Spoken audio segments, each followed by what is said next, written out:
Hi, this is Kirby Sommers, and I welcome you to the Epstein Project podcast. I don't do a daily podcast, but I am doing them at least this week. And the reason is because the Bill and Melinda Gates divorce has had mainstream media on overdrive. And they're doing everything in their power to steer away from who Jeffrey Epstein was, what Jeffrey Epstein did, what Jeffrey Epstein is known for, and that includes Ghislaine Maxwell. So, my goal today is to remind you who Jeffrey Epstein is, okay? So, Jeffrey Epstein is considered perhaps the most the most the largest most horrific pedophile of our time. um and when we remember Alex Acosta's statement, he was told to back off. Epstein was above his pay grade. Epstein belonged to intelligence. Jeffrey Epstein,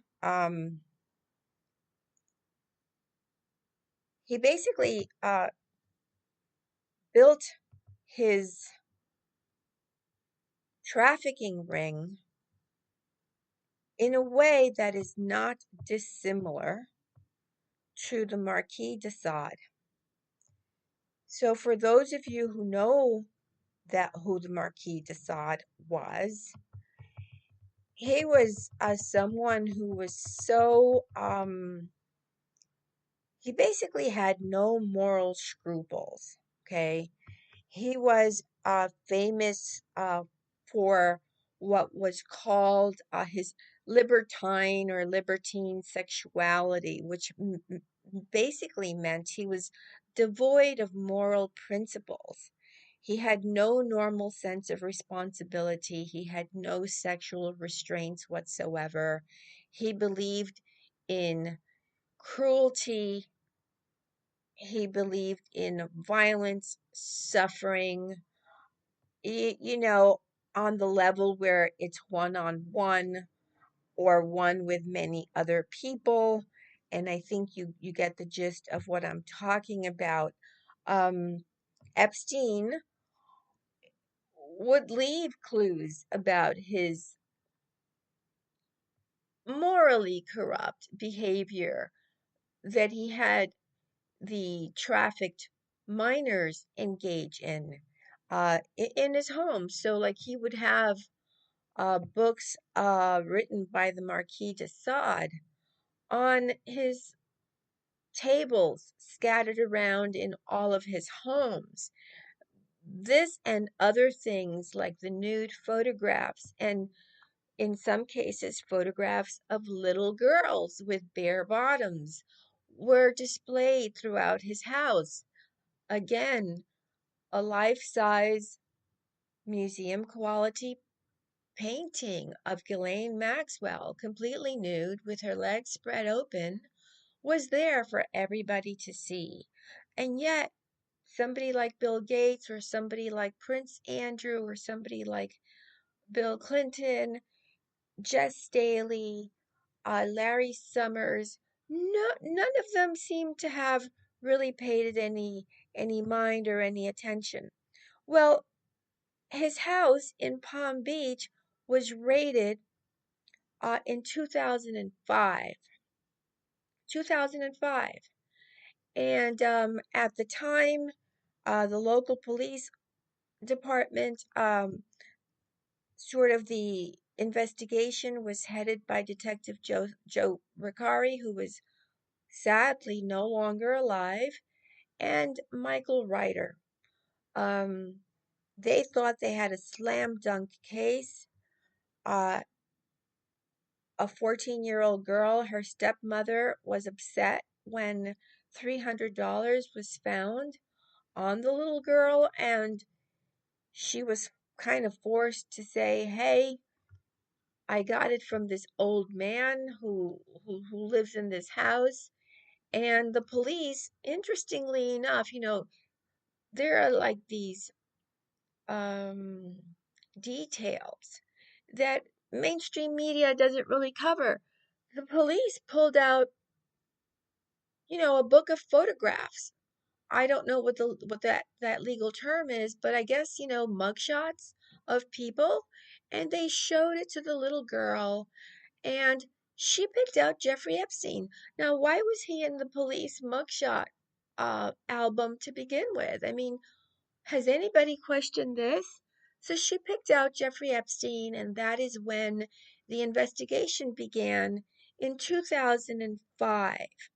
So then, of course, he hired his dream team of attorneys, which included a sitting judge in the United States of America, Kenneth Starr. And you already know he had Alan Dershowitz, who has done a lot of work for Israel. That's easily found, so I don't have to delve into that. He hired all of these really, really expensive attorneys. And for 3 years, everything was delayed, because they were working on, quote, a plea deal, which did not involve 30 girls that were ultimately discovered and who came forward and who gave information to the police. No, none of those girls were taken into consideration. There was a sort of like a grand jury hearing, which is unheard of in a case like this, where only one girl testified. And a grand jury hearing never goes the way that it should go for the victims. And in fact, not even all the victims were talked to by the FBI, who the case was sort of given to, because Ricari and Michael Ryder were not happy with the way the case was being handled on the local level. So it was sent up to the FBI. And so that's where we meet Alex Acosta for the first time. And they become involved. And then, suddenly everyone who is involved in this case is being harassed. They're being followed, they're being threatened. The attorneys for the victims are also being harassed and they're being threatened. Nobody knows what's going on, except that nothing normal in the Jeffrey Epstein case is happening. Nothing normal. So, for example, when someone is accused of a felony, typically their passport is removed. Well, that's not what happened with Jeffrey Epstein. And so I want to concentrate the rest of this podcast, which I want to be, I want it to be short in time, but heavy in details. Jeffrey Epstein, uh, in April of 2008, fled to Israel. That's right. So before he was supposed to turn himself into the police. Now remember, his trial and the investigation and everything regarding his inappropriate behavior with minors began in 2005. But in April of 2008, Jeffrey Epstein got on his airplane because the authorities could not or would not take his passport away from him, and he went to Israel, where pretty much he fled the United States. Okay, so apparently Israel must have sat him down and said, no, you have to go back.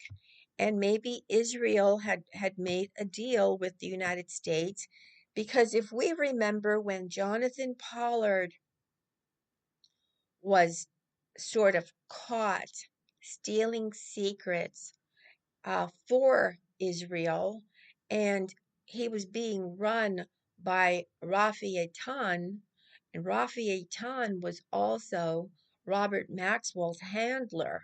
So when Jonathan Pollard was caught stealing secrets, nuclear secrets that he was freely giving to Israel, and he ran to the Israeli embassy and was banging on their door.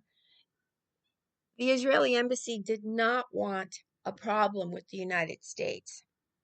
And so they decided they would tell Jonathan Pollard, sorry, we can't help you. You're going to have to handle this on your own. We're not going to show our cards here. And Jonathan Pollard was arrested and he was put in jail. I think he served, 30 years, and now he was, he's in Israel. So as soon as he got out of jail, he went to Israel. And before I move on to Epstein again, I just want to say that Israel, um, through Ehud Barak, talked to Bill Clinton while he was president of the United States and urged him to let him go, urged him for a pardon. And while Clinton pardoned other people, to his credit, he did not pardon Jonathan Pollard, because I think Clinton is so embedded in Mossad activities that I think, in his opinion, he would have been giving away too much, and then there would have been this emphasis on him and the money that he has been receiving, and so on and so forth. But to get back to Jeffrey Epstein, he must have been told by the Mossad, go back, they're going to treat you well. We've got a deal. You're not going to have to spend time in jail. And in fact, he didn't. But in order to cover the fact that he was in Israel, um, in an Israeli newspaper printed in 2008, and again, this is not in mainstream media, right? This is stuff that I discover because of my research, ongoing research for all my books. So, according to an Israeli newspaper, to cover the fact that he was in Israel, they wrote that, oh, Jeffrey Epstein went to Israel in April of 2008, and he was meeting with Israeli scientists and taking a tour of military bases. So, who else was in Israel at the same time? Well, I will tell you. George W. Bush was there, Leslie Wexner was there, and Bush handpicked Wexner to accompany him to Israel at the time, because they were celebrating 60 years of Israel's independence. And so that's who was there at the time.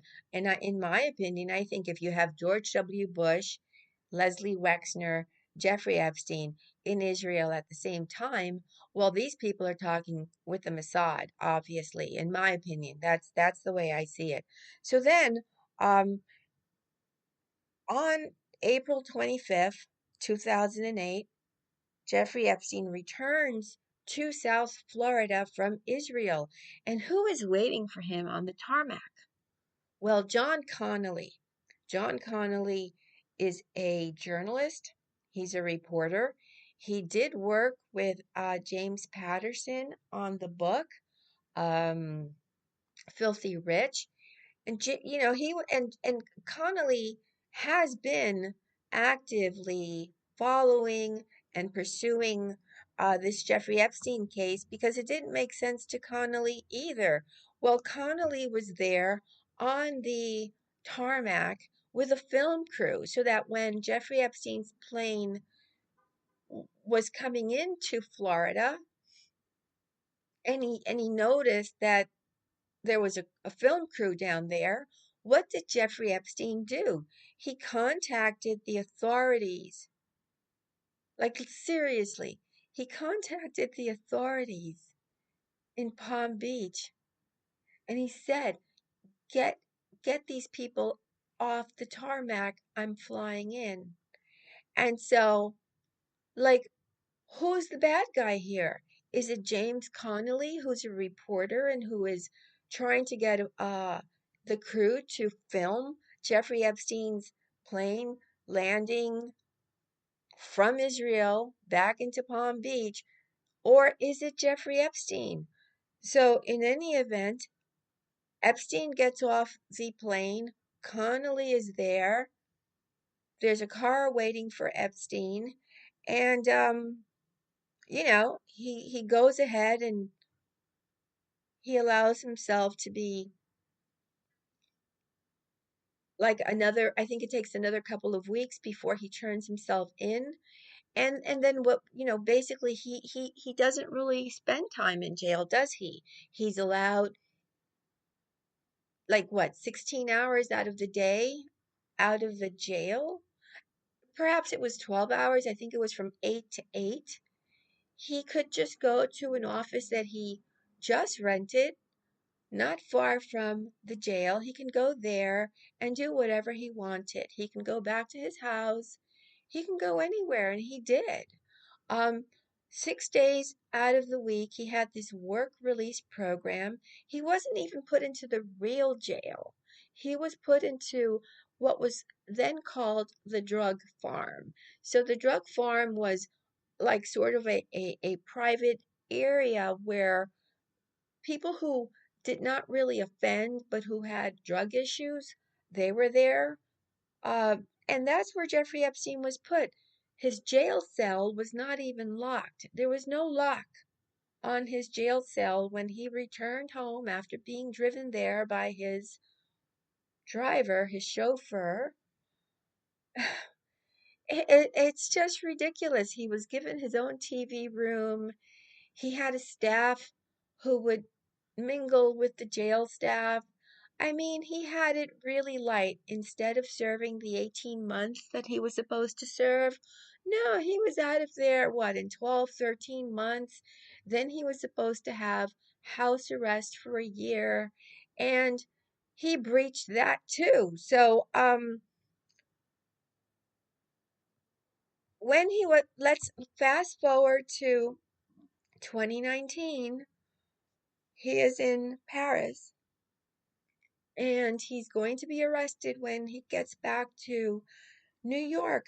Well, he told his butler, whose name is Gabriel, in Paris before he left his home that he was going to be arrested when he arrived back in the United States. Well, who could have tipped him off? Gee, I wonder. Well, it was intelligence who tipped him off, okay? It was the people working the case that tipped him off. It was people inside the FBI, people inside the CIA, people inside the Mossad. They tipped him off because he was intelligence, and he wasn't intelligence just for one uh, intelligence agency. So, namely the Mossad. I think the Mossad was high on the list, but he was also doing work for the CIA. And in another episode of the Epstein Project podcast, I will go into who was helping him on the CIA side, the FBI side. It's in my books, people. If you want this information, it's easily found in my books. I've written several books on Jeffrey Epstein. They can be found on my website, kirbysommers.com. But just get my books. This way you can contribute to my ongoing work and we could do this collaboratively. So again, he was tipped off both times. The first time he tried to flee to Israel, the second time he decided he was going to come back to the United States, and that nothing bad was going to happen to him, that essentially he was going to get away with things. Now, one thing that happened that appeared for 24 hours after Jeffrey Epstein was arrested in 2019 was that he was going to turn in, he was making a plea deal. He was making a plea deal. He was going to turn in the men who had paid to participate in these activities with the trafficked children, trafficked minors, and in some cases, young adults of age, but they're still trafficked, so it's still called the R word, right? And so he was making a plea deal. It was in the news cycle for one day. He was going to be allowed to plea it out and given 5 years. And then that disappeared from the news cycle. It was scrubbed off Twitter. It's never been mentioned again. And before we know it, well, Nicholas Tartaglione attempted to kill him and failed. Jeffrey Epstein said, hey, he tried to kill me. Tartaglione's attorneys stepped in and said, no, he really saved his life. And then what? A little bit later, he was then, successfully suicided, right? So, all right, I just wanted to remind you guys that Epstein fled to Israel because, again, you're not going to get your news from mainstream media. And I am happy to bring you up to date with what's going on and things that perhaps you may not have been aware of, because some people think that no, Epstein did not belong to intelligence. And I am telling you that yes, he did. Listen to Alexander Acosta. He made it very clear. Look at the signs, the kind of harassment that has permeated the lives of everyone who was involved in trying to get Jeffrey Epstein put away in jail. He was not a lone predator. Ghislaine Maxwell is not a lone predator. She was his accomplice. She now is fighting her fourth request to be allowed to post bail. How is she fighting it? She decided that she wasn't going to take Judge Nathan's no when she wanted to be released from jail on bail the fourth time, and she went above Judge Nathan's head and she's appealing it. So essentially, this means that for the fifth time, because I'm calling an appeal try number 5, she has taken this to the appeals court and she's saying, hey, I'm not being treated well. I don't have enough time to read my documents. And by the way, because of my research for my new book, Ghislaine Maxwell, an Unauthorized Biography, I came across information that, Ghislaine is dyslexic. She has suffered from dyslexia her whole life. And so that it means that she really is not able physically, because of this impairment, to read these documents. So that's why she has all these attorneys to read them for her. She doesn't have to read these documents. She just has to respond to attorney questions based on her disability. But because Ghislaine Maxwell is so arrogant and doesn't want to spoil her image, well, newsflash, Ghislaine, your image has been spoiled for a long, long time. Uh, she just doesn't want to let it be known to the world that she suffers from dyslexia. In any event, I want to close here and say, please like the video, please subscribe, follow me on Twitter, and thank you. Thank you for your ongoing support, for the amazing comments you've been leaving on my podcast. This is now, I don't know, I've been doing this for maybe 6 months. It's a new thing for me, but I think I like it. And I'm happy that you like it too. Okay, so this is Kirby Sommers for the Epstein Project podcast. Have a good day, everybody. Bye.